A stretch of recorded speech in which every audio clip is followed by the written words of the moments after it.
Hello বন্ধুরা, আবার চলে এসেছি আর একটা নতুন ধরনের রেসিপি নিয়ে। আজকে আমি এই পুঁই শাক, কুমড়ো আর আলু দিয়ে আমি রান্না করব ছোট মাছ। এই চিংড়ি মাছটা দিয়ে আমি রান্না করব। এই চিংড়ি মাছ দিয়ে পুঁই শাক দিয়ে রান্না করলে কিন্তু দারুণ টেস্টি লাগে।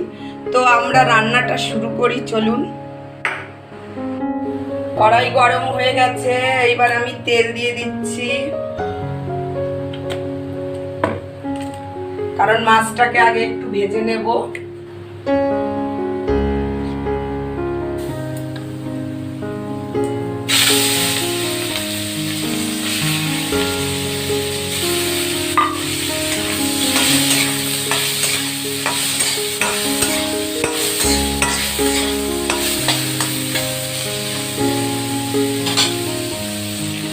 চিংড়ি মাছ ভাজা হয়ে গেছে, এবার আমি নামিয়ে দিচ্ছি।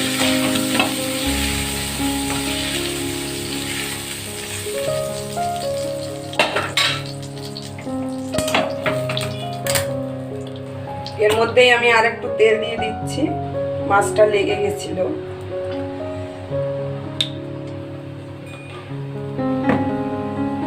আমার সব রান্নায় একবারে ফোড়ন, বেশিরভাগ রান্নাতেই তাই।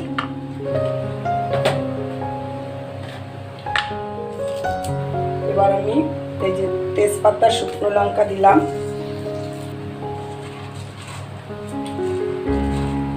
পাঁচফোড়ন দিয়ে দিচ্ছি,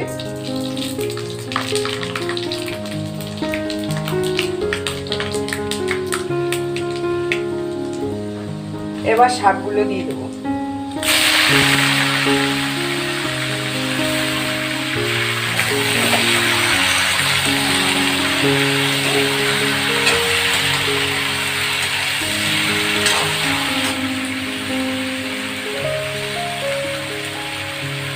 নুন দিয়ে দিলাম, সামান্য একটু হলুদ দিচ্ছি,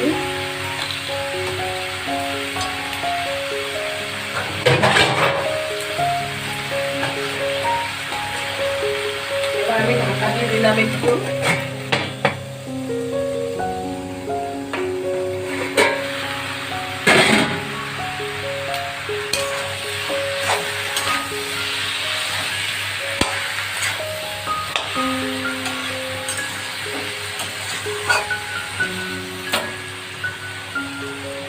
এবার আমি এগুলোতে এই মশলা, এই গুঁড়োগুলো দিয়ে দেবো। এই যে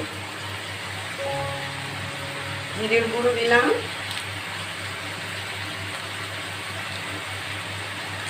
একটু ধনের গুঁড়ো দেবো,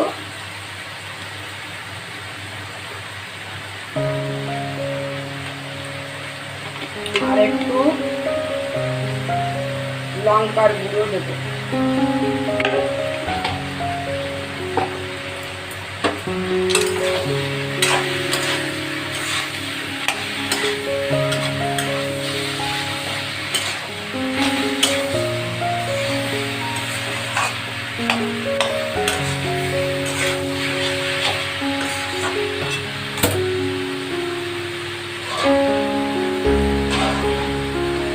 এবার আমি জল দিয়ে দেবো।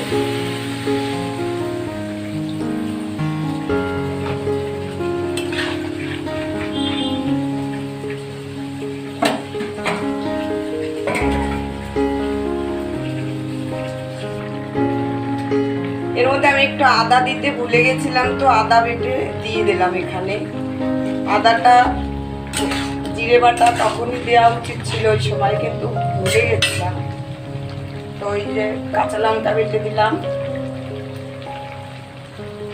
আর এবার আমি মাছগুলো দিয়ে দিলাম। মাছগুলো দেব, আর সেই সঙ্গে 1 চামচ চিনি দিয়ে দেবো।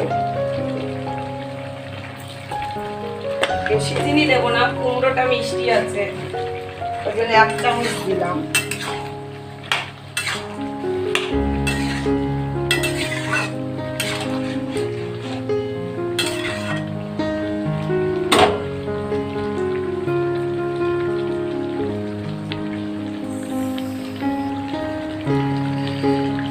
চিংড়ি মাছ আর পুঁই শাক, কুমড়ো, আলু দিয়ে তরকারি আমার হয়ে গেছে। এইবার নামিয়ে দেব। একটু নরম থাকবে, গা মাখা ঝোল, পুরো শুকনো হলে ভালো লাগবে না খেতে। এই যে হয়ে গেছে আমার রান্না, এই তরকারিটা পুঁই শাক আর চিংড়ি মাছ দিয়ে। কত সুন্দর কালার হয়েছে দেখুন, একদম সবুজ টাইপের রান্নাটা। দূরের থেকে ক্যামেরা ধরলে বোঝা যায় না, কাছে নিয়ে ধরলে দারুণ বোঝা যাচ্ছে যে সবুজ হয়ে গেছে তরকারিটা।